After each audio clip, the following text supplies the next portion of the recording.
you've got to train your mind and get the high of how good healthy food makes you feel. Because when you're like in a schedule and you're eating good, you're having overnight oats and you got carrots and hummus and you're having a nice salad and you feel amazing, you're not getting groggy, you know, your physique is good, you just feel amazing. That also gives you a high, and you can start looking forward to that. Okay, well, hello everyone, and welcome back to Your Body's Way. I am so delighted to introduce you to Melissa. She is the founder of the Delicious Nutritionist practice, and you can already tell from the name how this is going to go. So before we start, I just wanted to sort of mention to everyone how I found you, how this came about. So basically, a couple of years ago, I was in contact with a drinks company and they mentioned you. They said, oh, you know, we've got a nutritionist on board. Her name's Melissa. You should look her up. And I was like, yeah, sure. So I looked you up and straight away, I could just see from your vibes, you know, on Instagram and your website, I could just see that you're super sociable. You really know what you're talking about. And you just came across really nicely. But then that was that for like a couple of years. And then so what drink company was it? It was Love Drinks. Love Drinks. Okay, yes. Remember, are you still working with them or? No, I haven't contacted them in a while, but yeah, they must have me on their books. Yeah, they must have. Well, they recommended you like highly a couple of years ago, but anyway, but what made me laugh the most and what made me realize that I really need to chat to this girl is when I looked you up and I thought, right, I'm doing a podcast, I think Melissa's perfect, so I left you a voice note and it was your voice note back that was really charmed me. You really? were like I think I was like walking. I think I had a cold at the time. Wasn't like that great. I was like, this girl is real. Like she's not like putting on a show for anyone. So basically, you were like, hi, Tamara. Sorry, I've got a cough. I'd love to be on your podcast. It was just, there was no show. There was no kind of like, you know, hello, how are you? Like you were just straight in there, like, this is who I am. And I just thought, this is the girl that I really want to chat to. Sorry. I didn't realize I did that. I think I just like took it in one go, and I was like, you know, when you have such a big to-do list and you just like push. and you got back to me straight away as well. So I sent you a voice note and then you were literally there like the next second. And so I can tell it was like literally like you just saw it and you're like, yeah, sure, why not? And you just like got back to me straight away. So yeah, I'm so appreciative, and I just think everyone's going to have a real treat listening to what you have to say, because you have a really great story and I'll let you tell it. But basically, in a nutshell, from what I see from you, you had an emotional relationship with food, right? And you managed to overcome it, and now you're a nutritionist. But the point is that you managed to overcome it by keeping delicious foods and things like that. And that's the part that I really want to know, how the heck you did that. And I think a lot of people want to know as well. So first of all, how did you tell us that story? Like, how did you become the Delicious Nutritionist? What happened? Yeah, I've always loved food and identify with being a foodie. And when I was like thinking about what name sums me up, I wanted, like, you know, on Instagram, you can call yourself, I could call myself Melissa Kuman, but then no one would know what that is. So I wanted to have the word nutritionist in there, but I'm also quite like bubbly, social.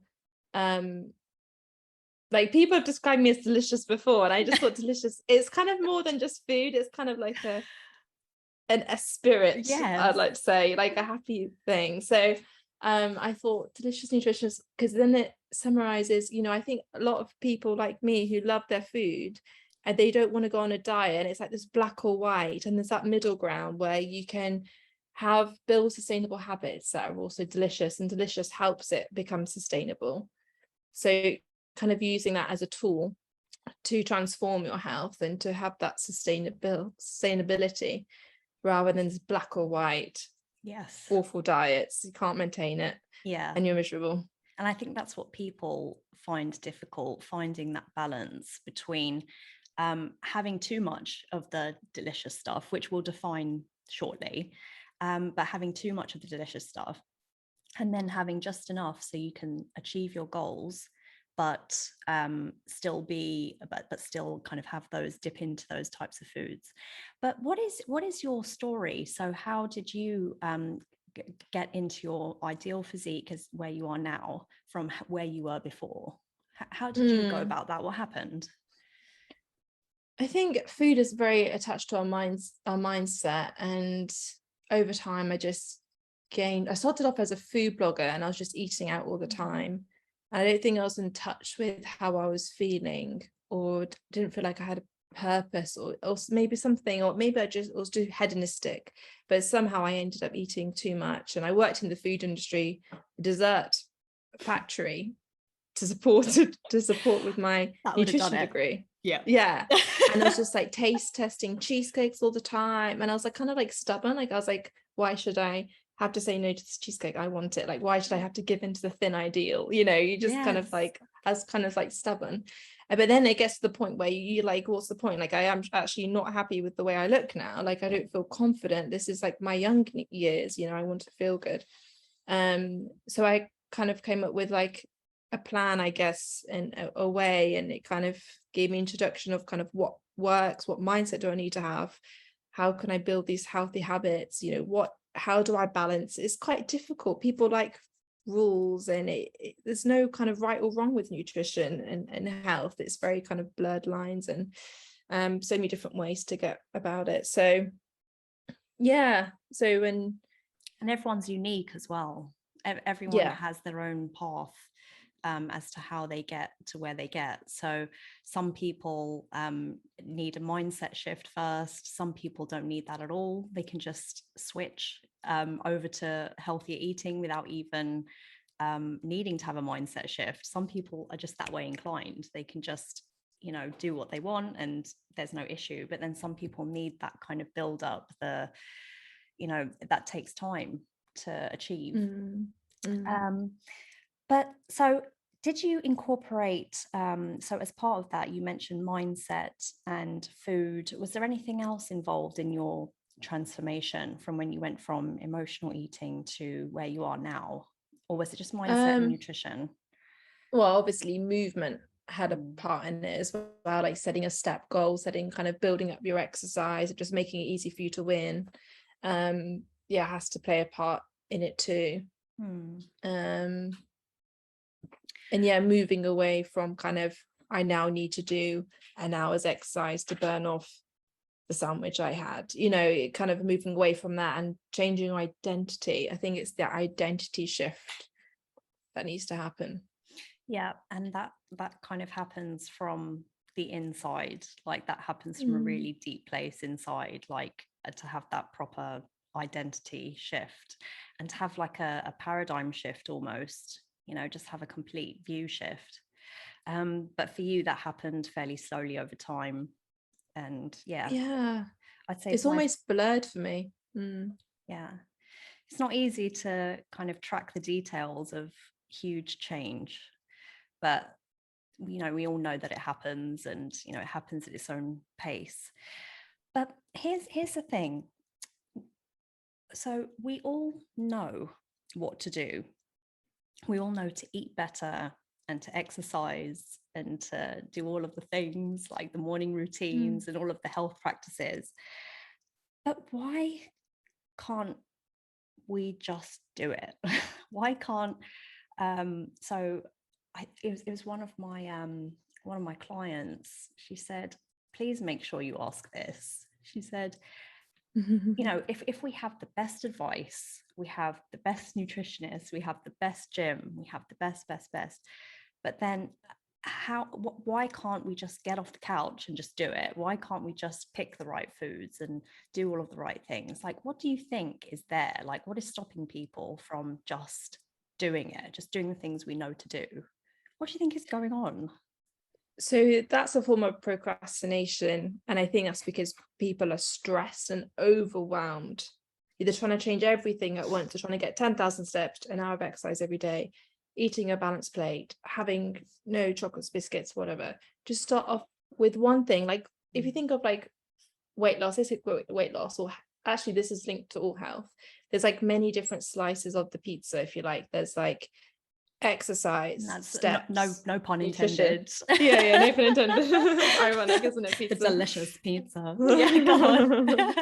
But there's like exercise, nutrition, steps, mindset, hydration. What's the last one? I can't remember the last one now. So take one section and master that, or do a little bit of everything and work your way up the ladder, if you like. So, you know, just aim to do 10 minutes of exercise a day. Like set yourself a little ritual, and like who isn't motivated to do a 10-minute walk? Like that's easy, right? And if you're not motivated, then I would argue that you don't really want the goal, or you need to work on the end goal, right? So you need to work out why. What happens if you don't change? Kind of, do you believe you can get the goal? A lot of people self-sabotage because actually they don't believe they can get there. So you need to set like a stepping stone goal. So I think that's why, if you kind of set yourself small, easy success rituals, and define success based on those actions rather than weight, because you can't really control your weight. So if you base success on that, you're going to feel like a failure if you step on the scales and it doesn't show what you want. So it's all about trying to make you feel like a success, and that builds confidence and action, and then a success cycle. Because don't we, when we want to make a change, it's so tempting to just say, right, tomorrow I'm going to go on a diet, I'm going to go to the gym 4 times this week, and you start mapping everything out and you start planning all of your meals, and you think, you know, I'm going to get up, I'm going to, you know, meditate at 5 a.m, and it's so tempting to just want an entire overhaul overnight. And you know, it can feel really exciting, it can feel like, yes, I'm going to do it this time, but then you're right, it's too much at once. And really where the real change happens is in those small details, like you said, a 10-minute workout today, or you know, eating until you're just fine rather than eating till you're massively full. Like those small changes are really where the power is. And I was just thinking about it today, and I put a post out today actually on Instagram, how the small changes that you make, that's where the real stuff is. Like that's where the real growth occurs, and people won't even notice. Like people won't notice that 10-minute workout. They won't see that you've lost like a stone in, you know, 2 months or whatever. They won't notice that stuff, but that's where the real good stuff is, because that's when you can start to build and you know, not overwhelm yourself, because it's the overwhelm, isn't it, that stops you from, you know, that makes you kind of fall off the wagon, as they say. I kind of whatever goal I'm doing, kind of work out your 10 out of 10 goal for all these different areas, and then give yourself a whole year to get there, and then break those rituals into like monthly targets. I really so like you might that. just want to so you might just be like, so this month all I have to do is master starchy carbohydrates. I'm going to have whole grain, and I'm only going to have a handful. Or it could be, you know, I'm going to get 5,000 steps a day, and it's kind of like a game. And then you do it, and you're like, oh gosh, I've achieved that. What else can I achieve? And then you get 6,000 steps, and then you're building new neurological pathways as well, and your identity is changing in the meantime. And then before you know it, you're doing 10,000 steps, you've lost 3 stone or whatever, and you know, you've got a whole new wardrobe. So it's like when they say, I don't know if this relates, sorry. It's like when they say, like, you underestimate what you can achieve in a year. And I really like that you say, let's give yourself a year, because so many people are like, oh yeah, in weeks or months I want to achieve this thing, but you're just like, give yourself a year. For example, like basically you give your clients lots of wiggle room, and you're just like, this month just do this one thing. And you also mentioned how the brain changes, and And that takes time. Like that doesn't happen overnight. So the fact that you give them a year, let's say, to do something, or like a month to do one small thing, that is about enough time, right, for your brain to sort of change and to actually make it a habit. I think how many days did they say it takes to some people say 30 days, some people say 90 days. It's like that varies, isn't it? It varies. That's exactly what I would have said. I've seen 30, I've seen 44, which is a very precise number. Like 90. But I think the overall point is how long it takes to form a habit depends on who you are, I guess, like who the client is. So and how you attach dopamine, like Mary Poppins, a spoonful of sugar helps the medicine go down. Okay, it's like this healthy habit is your medicine, and what is your sugar to that? What is your sugar? For example, if you're taking a walk, maybe your sugar is going on a sunny day, or maybe it's listening to a podcast, or maybe it's calling your friend, so that's like your sugar, that's like your dopamine. Or maybe with the gym, it's like going to a nice gym with nice showers, and you've got your favorite music on, and you got your favorite gym gear on, and that's like your sugar because it makes you feel good, and the thought of having a nice shower, I don't know, that's my sugar anyway. It works for me. I love that. So for you, it's podcasts, is it? And podcasts. I love calling my cousin. Yeah, I'm just like catching up. Oh, that's nice. I'd say for me, I would say the podcast thing. So I walk regularly, and the only reason I can is because I've got a good podcast to listen to. And in the past, if my AirPods haven't been working or they're not charged, I'm just like, oh, forget it, I'm not going for a walk, because I don't have that sugar that you're talking about. So you need to have that. So that's a really good tip. If someone's doing something new, like a healthy habit, then make sure you have that, you pair it with that something sweet that you can look forward to, and that kind of makes it more pleasant to do. That dopamine is why they add mint to toothpaste, to encourage people to brush their teeth. Oh yes, yeah, that's a good point. So it's like, what's your dopamine to your kind of must? But really, it should be exciting to do it, because as you're doing it, your belief level's going up that you can get to your goal, and that's really exciting to you. So you might not even need to add dopamine. If you've set a right goal and your mindset's right, you should, like, the action should come really easy to you. So I guess the big question is, how would you define delicious foods? Like, what are they? Anything and that lights you up. Okay. Anything lights you up. I mean, delicious, I like to call, like, what typical say the unhealthy foods, the foods that we don't need to survive, they're just purely just for hedonistic indulging. I call them like fun foods, because rather than bad foods. And then delicious is just, it's anything that lights you up, anything that makes you go like anything that you want seconds of, that you want to make again, that's delicious. So it can be like comfort foods, or it could be halloumi salad, it could be homemade pesto, it could be anything. That it's a personal question, anything that makes you that keeps your taste buds happy. Could it be like fast foods and donuts, and do they come under that category as well? If you find, for me, I don't find that delicious. Like I would never like get excited for McDonald's. But if that makes you excited, then that's delicious. But I'm not saying to eat I'm not saying like, oh, you should eat fast food. I'm saying make healthy food delicious. And delicious is like a way of being, it's like a good mindset, it's feeling happy, it's having that good appreciation with food, good relationship with food. But delicious is whatever you find yummy, and that can change, I think. It can.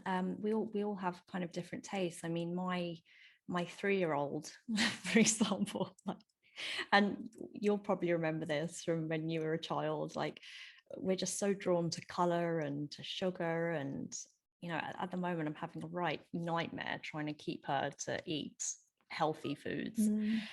But she just loves the sugary stuff, the chips and the chicken nuggets, and that's all she wants to eat. So that's a bit of an extreme example of how we change, but our taste buds do change. So if someone, let's say someone, what they class as delicious is, let's say they, they have this really special kind of donut shop down the road, and they see these donuts in the window, and they just think, oh, like that's what I really want right now. Like, I don't really want the salad, I don't really want this, like right now I just want that. So how would someone kind of strike the balance then between having what they want and eating normally? Like, I mean, I would have a donut whenever I fancy it, but for some people, having a donut is a big thing. It's like, okay, I'm coming off my diet, like, oh no. So how would someone be able to strike the balance between eating healthy and including the things that they enjoy in that, or just overdoing the donuts and the foods that they find delicious? Like, how would they find that balance? Because that's where the sweet spot is for a lot of people. It's like, how do I do that? That's what I struggled with. It is, yeah, and it makes you think. Yeah, I think you've got to start off with the mindset. So again, if you're calling it a diet, you're going to want the things, the forbidden food list, aren't you? Because it's forbidden. And you get this high from doing something naughty and indulging. It's like the equivalent of chasing the bad boy at school. You want what you can't have, right? But you've got to train your mind and get the high of how good healthy food makes you feel. Because when you're like in a schedule and you're eating good, you're having overnight oats and you got carrots and hummus and you're having a nice salad and you feel amazing, you're not getting groggy, your physique is good, you just feel amazing. That also gives you a high, and you can start looking forward to that. So I think if you have that mindset shift, you're not calling it a diet, you're calling it like a lifestyle change. And remember, setting the small goal. So your goal might not be to eliminate donuts, your goal might just be to do 10,000 steps, and that's success. It doesn't matter if you've had loads of donuts, right? It's about taking small steps. And if you've got a good goal and you're excited and you believe you can get there, I think your cravings for donuts will decrease. Yeah, because you get more excited about. But I'm also a big believer of, if you really want it and if not having it will make you feel really bad, then have it. Like, it's all about feeling good at the end of the day. Yeah. And I suppose what you're trying to say is like it have a big why, like have a bigger goal in your mind, like what you want to achieve, but then have a really strong kind of reason why you want to do it, and get excited about why you want to do it, and just really build up this goal. So let's say you want to lose some weight, or you want to run a marathon or something, really get excited about it and really build it up inside of yourself. And then suddenly the donut, if it doesn't serve you, if you've had one too many, let's say, and it doesn't serve you anymore, then that's when you're like, no, I want the goal instead, and you kind of naturally make the choice to avoid it. And I also think that if you know how to mindfully eat, so one of the things I do with my clients is teach them how to eat mindfully. Once you know how to do that, it's like a whole new eating experience, and you will just be satisfied just with one donut. Please indulge. Like, tell me, how is it? Like, what happens? Right. So it's about like tuning into your five senses. If you went to like the Ritz in London, or we went to an expensive restaurant, right, you would probably do this automatically. You would put your technology away, you would like look at the menu, you would see the menu, look at it first because you spent a fortune on it, like smell it, take each bite. It's like a very small portion, right? You want to like enjoy it, make it last forever. You're like more satisfied by doing that. Like you feel more full because your body's digesting it, you appreciate it more, you're picking the flavors, the smells. Normally, if you buy like a donut or Cadbury's chocolate or something, you just like eat it so quickly, you're like numbing your mind. And that's why you have to get to the root cause, because you're only doing that because you've got like some deeper emotion that's not being fulfilled, whether that you want love, maybe you want connection, maybe you want more fun. And that chocolate is just doing that. I disagree. I don't think it's actually delicious eating a whole bar of chocolate. You feel sick. Right. So it's almost like the delicious element is choosing foods that genuinely are delicious, but then at the same time, like you in the long term, like afterwards, you'll feel delicious afterwards as well as when you're okay, I get like that. bright and sparky. All my clients say, like, I don't actually like eating a whole pack of biscuits. Like, I don't know why I do it. And like a bourbon biscuit, is that really actually that delicious? Like, if you really slow down, like, I don't know, like if you really think about it, it doesn't actually make you feel good eating like deep fried fish and chips every night. Do you know what I mean? Like, I feel like if you tune in, you eat the right portions anyway, you know. And sometimes one tactic that I like is to ask the person to be aware, so be conscious of how each bite tastes. So for example, just say they have the fish and chips in front of them. If they have the first bite, how does that taste? And they're like, oh yeah, that's really what I want. And next bite, how does that taste? Yeah, that's great. And then as each bite goes along, suddenly by the 10th bite, how does that taste? It's not as great anymore. And just being aware of how each bite is, and I think self-awareness is really important.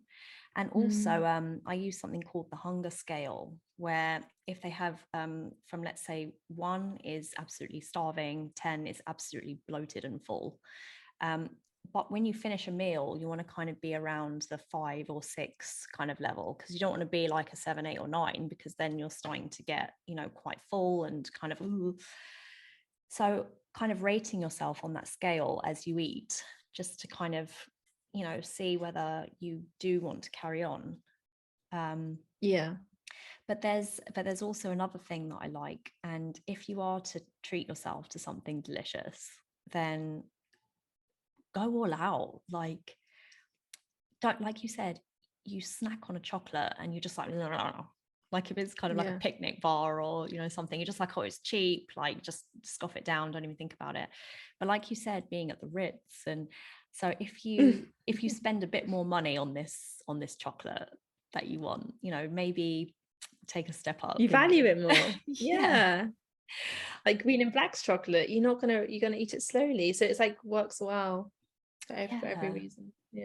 I would say choose your delicious foods wisely, and really kind of, when you do choose something that maybe isn't, wouldn't really agree with a diet, so they say, like if it's chocolate or sweets or something, fun foods, you don't need it to survive.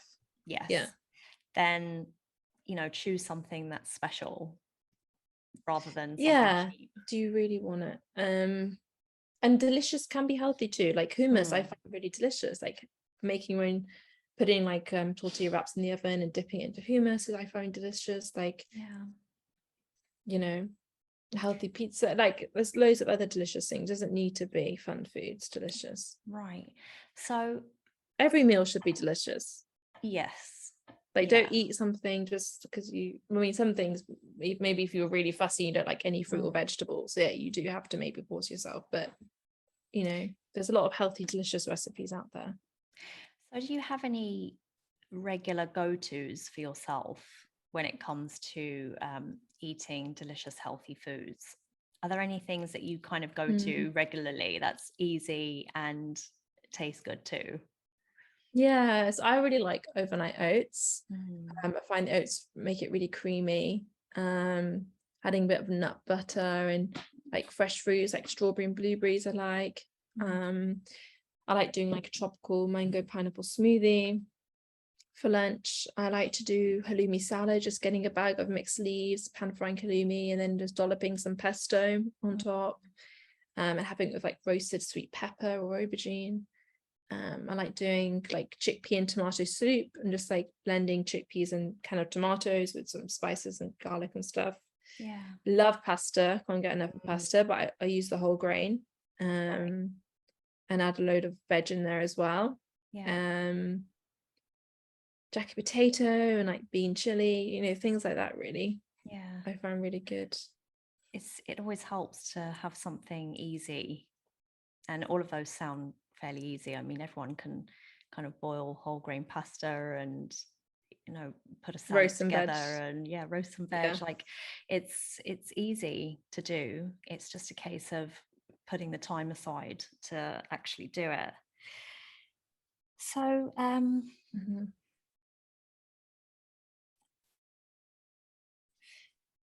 do you think, so we were talking about mindset, do you ever find time to meditate, or this is kind of a random side question that I'm kind of throwing in, but do you think meditation is an important part of mindset? Is it something you enjoy doing, or you don't really go into that? To me, meditation is like when my mind and body are one. So like normally your mind is either in the past or future, like it's separate from the body. So every day, even if it's just for like 30 seconds, I just like bring the two aligned. So I just simply kind of like notice the weight of my body on a chair or my footsteps on the ground, notice the smells, notice the kind of people, what are people wearing, just anything to bring me back. So I do this just to kind of reset my mind, so I'm not in overwhelm and I'm not kind of negative goal setting. I am not being negative. I just monitor my thoughts, see what I'm noticing, and just remember that the whole point of life is just to feel good and to enjoy it. So how can I feel a little bit better now? Whether that's maybe hydrating or putting on some music, or taking a break. So I think it's important for being aware and also to focus on your goal as well. So I'm a really big believer of visualization. So kind of visualizing what your goal will be like. What are you hearing? What are you seeing? What are you wearing? What would that feel like? And it should make you feel good. And if it doesn't make you feel good, then that means you're self-doubting. So that's a good indicator of whether your goal is too big for now. Yeah. I love the visualization element, and I'm also a big fan as well. I've really been looking into, I've always been a fan of, putting out what you want in return. So you put out good vibes and you get good vibes back. I'm a big fan of that. And there's this really amazing way that someone put it. So all around us, there's energy and waves, but we can't see them. So we're surrounded by the local radio station. So you've got Capital Radio floating around you somewhere. You've got Kiss FM, and all those channels that I miss that I don't get in Cayman. But we've got local radio stations, we've got text messages flying around our heads and phone calls, and all it takes is for you to just tune in, and then you'll receive it. So you just tune into Capital Radio and it's on and you can hear it and you're experiencing it. So that's how someone put it once. So if you visualize something for yourself, then you're putting out really good vibes and you're putting out positive energy, and you're basically, the rule is you get what you put out. So it's just a case of tuning in to that dream that you have, because it's already here, like it's already floating around your head, just like the radio station. You've just got to tune in. Isn't that great? Yeah, I think it's great. And I think if you're a skeptic, just try it. Like, try it. Maybe you think, okay, it's a coincidence. Okay, do it again. Okay, another coincidence. But then the third time, I feel like if you get that, then like it has to be something out there. And I think when you say awareness, I think it's so underrated. Just being aware of yourself, like, and being aware of how you feel. And that's only something I've learned recently myself, like the power of just being aware of and not just kind of going through your day blindly. So you find your stability in those like 30 seconds, just when you have that moment to be like, oh, I'm aware of myself, like I'm aware of, okay, let me just recenter. And it can literally take 30 seconds, right? It doesn't take long to do that.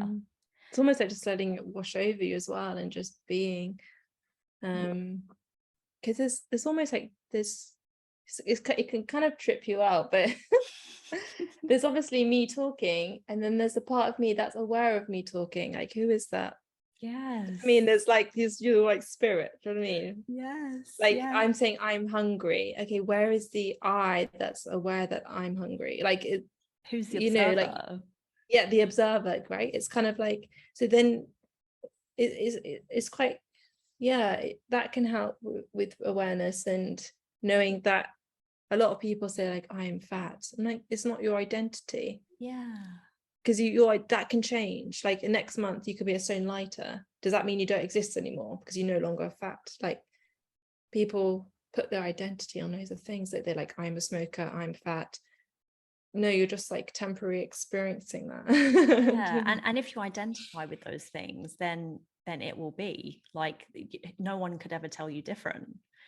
If you feel overweight, it doesn't matter if you finally get to your goal weight. If you still feel overweight, then you're overweight. And it's about fixing that. And like you said, being aware of the observer and who you are, and kind of deconstructing who you are as a person, I think is a really valuable exercise when it comes to managing your health. And I mean, it's so funny you say that, because I try and I journal every day. I try to journal every day. I manage it about 5 days a week in the morning. Are you a journaler? Do you journal much? I don't do it every day. I do it once a week, I'd say. Okay.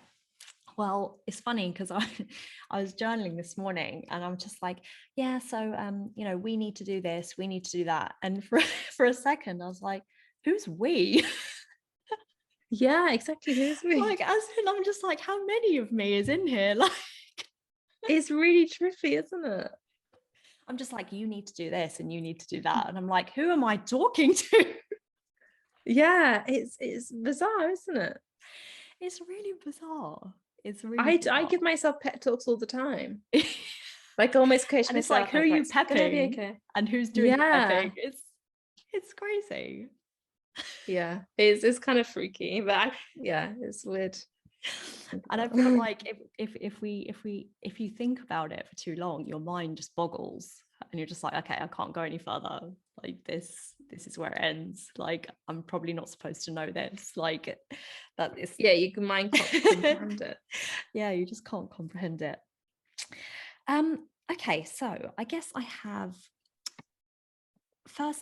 one more question for you, but before I give you the last question, is there anything else that you want to share that kind of comes to mind at the moment?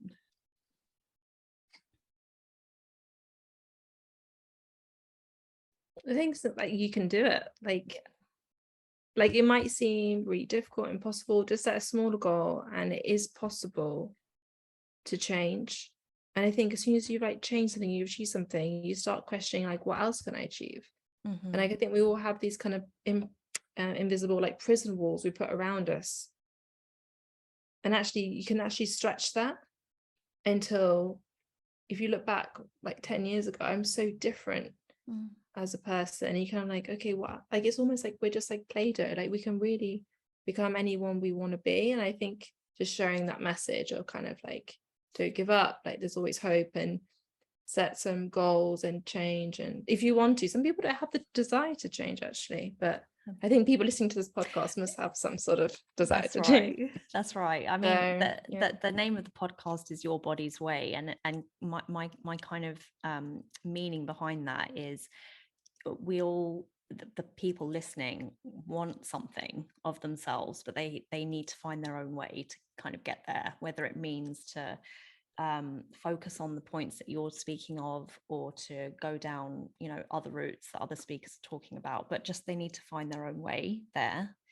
And like you said, if you have a bigger goal, and just say you achieve something, then you can achieve the next thing and then the next thing. So like you said at the beginning, just take it one step at a time, and give it a year, give it 2 years, give it 3 years, and you'll be somewhere completely different. Don't set a time limit, because if you set a time limit, you'll increase doubt, and when you increase doubt, then you just kind of go into the negative spiral. And also, you're not a failure on the journey, you're successfully identifying what isn't working. So as long as you try something, and if it doesn't work, learn from it, and continue to keep trying until you find something that works. You only need to be right once. Once you're right, like you only need to be right once. I think that can help sometimes. So take it one step at a time, have a big goal in mind, like keep it in your mind, visualize, get centered throughout the day, and just take it slow, no real rush, no time limits, and that's kind of the way to do it. And add some sugar to your healthy habits. Yeah. Yeah.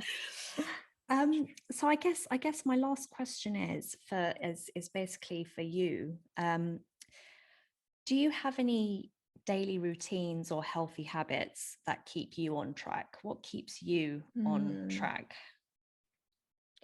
On track with health, or on track on with health and with life as well, because it's all linked, isn't it? So what keeps you going in the right direction for you? I like to just every Sunday I look at my diary and I slot in exercise, and I make sure, and also I do a meal plan. And then, because I think before you know it, once you slotted all your social things in, you don't have any time for your health. So I think it's about prioritizing your exercise and nutrition. Otherwise that can really slip, and it's really difficult to get back on. I do allow myself to have more fun foods at the weekend. I don't really consider it's not like healthy and not healthy, but it's more of in the week, I'm going to do my meal plan, and the weekend, that's when I can maybe do some fun foods if I want to, because I love baking. Yeah. I'm trying to think what else really. Just making sure that I have a day a week as well, just to myself, where I can just be and not have any to-do list, not have any house chores, anything that I should be doing, just let what I decide I want to do, Yeah. That's really nice. And I like when you say it's important to plan and prioritize the stuff that are going to keep you going towards your goal, because who is it who says, you probably know, is it Brendan Burchard or someone who says, if it's not scheduled, it doesn't exist? It's someone, I think that's just a common thing that flies around the kind of mindset space.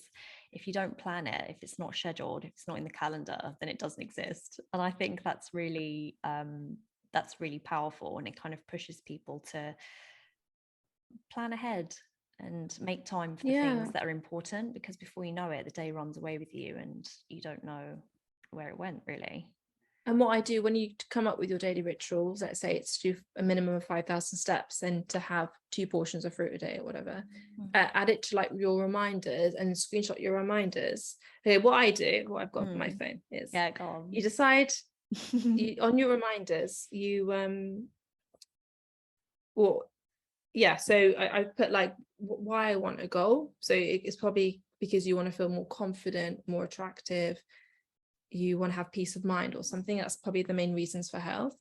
And then if you have some doubt, I normally write a list of kind of miracles I've created in the past, things where you didn't think you could achieve but you've done it. So I write those down, and then I have my daily rituals on the reminders. So it could be have 2 portions of fruit, drink 8 glasses of water, and then I just screenshot that, and then that's my screen lock page. Nice. So it's daily reminders, it's okay, have I done this, have I done that? Okay, great. And so that's also a good reminder of help to stay on track. So you make a note of the things that you want to do that day, and you screenshot it and you save it as your screensaver. I love that. That's a good tip. So it's the stepping stones to get to your dream health. Until you've mastered them, you have them as you keep adding to it. So this week you aim to have 6 glasses of water, next week you have water and you do 5,000 steps, and then you do water, 5,000 steps and 10 minutes of exercise. You're kind of working your way up to the end goal, and you can put these on your reminders and have it as your lock screen, so you don't need to find it somewhere in your computer. You always have it on hand if you forget. That's a really good tip. I like it. That's really good. And I think that was quite a strong finish. to the chat. I think that was awesome. How can people follow you, find you? Yeah, so I'm on Instagram at the Delicious Nutritionist. Everything is Delicious Nutritionist. YouTube is the Delicious Nutritionist, and TikTok. Those are the main things. And yeah, I do a mix of kind of like restaurant reviews. I'm half Turkish, so I do a lot of like Turkish cooking with my dad. That's a bit funny. Nice. And then just, like health tips, and then yeah, have a clinic as well. So if what I say resonates with you and you want someone, accountability partner, and to have different perspectives in your health, then you can just drop me an email, info@thedeliciousnutritionist.com, and then we can have a chat and see if we a good match. Lovely. Thank you so much again for having this chat with me. It was just so lovely. It was just how I thought it'd be, actually. So good. Yeah, Thank you so much for having me on. No worries. And yeah, awesome. So we'll be in touch, and hopefully I'll have another chat with you soon on this show. Yeah, thank you so much. Bye everyone.